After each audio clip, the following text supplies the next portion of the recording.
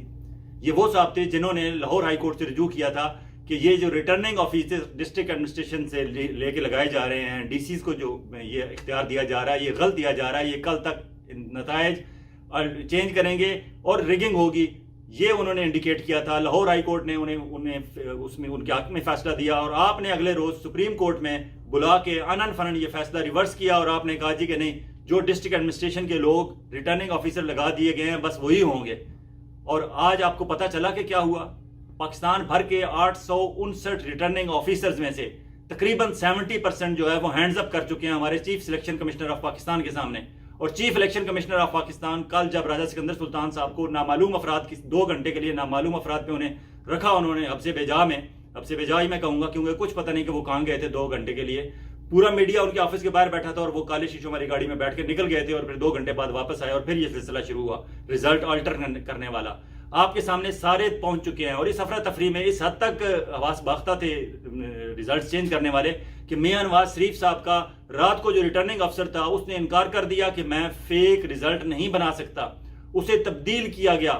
Notification Punjab government کا سامنے آ گیا ہے, 9 فروری کو اسے چینج کیا گیا. 8 فروری کو الیکشن اس نے کرائے, وہ کیسے ریزلٹ دیے بغیر جا سکتا ہے, اس کو چینج کیا گیا. نیا ایک آپ نے ریٹرننگ آفیسر لگایا, اور نئے ریٹرننگ آفیسر نے جو سائن کیا فارم 47 جس میں فائنل ریزلٹ ہوتا ہے اس حلقے کا, اس میں انہوں نے میاں نواز شریف صاحب کو جتا دیا, یاسمین راشد کو ہرا دیا. لیکن غلطی جلدی میں یہ کر گئے کہ پورے الیکشن کے ریزلٹس جو تھے اس میں انہوں نے پاکستان پیپلز پارٹی والے کو 0 ووٹ دیا, جماعت اسلامی والے کو 0 ووٹ دیا, باقی جتنے امیدوار تھے سب کو 0. حالانکہ آپ کو بھی پتا ہے کہ اگر کوئی بندہ ریٹائر بھی ہو جائے, دستبردار بھی ہو جائے, پھر بھی غلطی سے بھی لوگ ڈال دیتے ہیں, کچھ ان کے چاہنے والے ڈال دیتے ہیں. لیکن پاکستان پیپلز پارٹی کے, جماعت اسلامی کے اور بڑی بڑی دیگر جماعتوں کے لوگ تو کھڑے تھے, آخر وقت تک لڑ رہے تھے. کیا انہوں نے خود بھی اپنے آپ کو ووٹ نہیں ڈالا؟ کیا اس حد تک آپ دیدہ دلیری کر سکتے ہیں؟ جناب قاضی فائز عیسی صاحب, یہ ہیں عمیر حیات خان نیازی, عمیر نیازی, جن کے بارے میں آپ پوچھ رہے تھے کہ ہو از عمیر نیازی. آج پتہ چلا آپ کو عمیر نیازی کون ہے. میاں والی کے لوگوں نے پاکستان کی سب سے بڑی لیڈ سے جتا کے آپ کو دکھا دیا, اور جو وہ بات کر رہے تھے اس کا آج پورے پاکستان میں چرچا ہے کہ آپ نے عدلیہ کے ریٹرننگ آفیسر واپس لیے اور ایڈمنسٹریشن کے انتظامیہ کے ریٹرننگ آفیسر دیے. آج وہ انتظامیہ کے ریٹرننگ آفیسر یہ کام کر رہے ہیں, جس کی وجہ سے صدر پاکستان جو انتہائی خاموش ہیں, ویسے تو انہیں بھی بولنا پڑا ہے, اور انہوں نے کہا ہے کہ حضور اگر ہم اپنے آپ کو گڑھے میں پائیں تو حکمت کا تقاضا ہے کہ اللہ سے مدد مانگیں اور کم از کم مزید کھدائی بند کر دیں. عارف علوی صاحب کیونکہ انتہائی کمزور دل آدمی ہیں, کیونکہ ان کے بیٹے عواب علوی کے کچھ سکرین شاٹ پکڑے گئے تھے جو انہوں نے 9 مئی کے بعد ایسے ٹویٹس کیے تھے جو جن کیس بن سکتا تھا جن کی بیس پہ, وہ اس وجہ سے بلیک میل ہو رہے ہیں ہمارے chief selection commissioner of Pakistan سے. تو عواب علوی صاحب کی وجہ سے عارف علوی صاحب بس اتنا ہی کہہ سکتے ہیں جتنا انہوں نے کہہ دیا. انہوں نے کہا مزید کھدائی بند کر دیں. یہ کھدائی جو ہو رہی ہے, یہ جو الیکشن کے ریزلٹ چینج کیے جا رہے ہیں, تقریباً اس وقت 40 سے 50 سیٹوں پہ الیکشن کے ریزلٹ چینج کر دیے گئے ہیں, مزید 10 سے 20 پہ کام جاری ہے. اور میاں نواز شریف صاحب کی منت سماجت کر کے انہیں کہا گیا کہ حضور آ جائیں, آپ کا اقبال بلند ہو, آپ وزارت عظمیٰ کی سیٹ پہ بیٹھیں, آپ کو بالکل پورا سپورٹ کیا جائے گا. MQM کی بھی آپ کے ساتھ جوڑ دی جائے گی. پیپلز پارٹی والوں کو بھی کہا گیا ہے کہ آپ اگر خیر خیریت سے سندھ میں حکومت کرنا چاہتے ہیں اور ڈیل بہتر کرنا چاہتے ہیں میاں نواز شریف صاحب سے, ہم کرا دیتے ہیں, آپ پہنچیں وہاں. اور اون چودھری کے حلقے میں تو جو کمال ہوا ہے وہ تو راجہ سلمان اکرم صاحب نے لاہور ہائی کورٹ سے سٹے لے لیا ہے. لیکن کتنے راجہ سلمان اکرم ہیں جو ایک حلقے میں جا کے اس طرح کے کام کریں گے؟ اور پھر عدلیہ کون سی ہے؟ وہی عدلیہ ہے ہمارے پاس. لاہور ہائی کورٹ سے ہوتے ہوئے اسلام آباد میں سپریم کورٹ پہ پہنچ جائیں گے, اور وہاں پہ قاضی فائز عیسی صاحب پہنچیں گے کہ ہو از سلمان اکرم راجہ. یہ مذاق ہو رہا ہے ہمارے پاکستان میں اور پاکستان کے عوام کے ساتھ اور 12 کروڑ 70 لاکھ ووٹرز کے ساتھ. کن کن لوگوں کو ہرایا گیا وہ دیکھنے کے لیے آپ کو میری پچھلے ویلاگ دیکھنا پڑے گا. فیاض ولانا آفیشیل کو سبسکرائب کریں, اور اگر آپ سمجھتے ہیں کہ ہم آپ کے دل کی آواز کرتے ہیں اور آپ چاہتے ہیں کہ ہم کرتے رہیں اور ہماری آواز اب تک پہنچتی رہے, تو اسے سبسکرائب کریں, دوستوں کے ساتھ شیئر کریں, اور کامنٹ سیکشن میں بتا دیں کہ ہم کہاں غلط کر رہے ہیں اور کہاں ٹھیک کر رہے ہیں. کیونکہ اصلاح کی گنجائش جہاں قاضی فائز عیسی صاحب کے پاس موجود ہے, جہاں ہمارے چیف الیکشن کمشنر اور چیف سلیکشن کمشنر کے پاس موجود ہے, وہاں میں سمجھتا ہوں کہ مجھے بھی اپنی اصلاح کی گنجائش ہر وقت موجود ہے, اور آپ کے مشورے سے اصلاح ہوگی.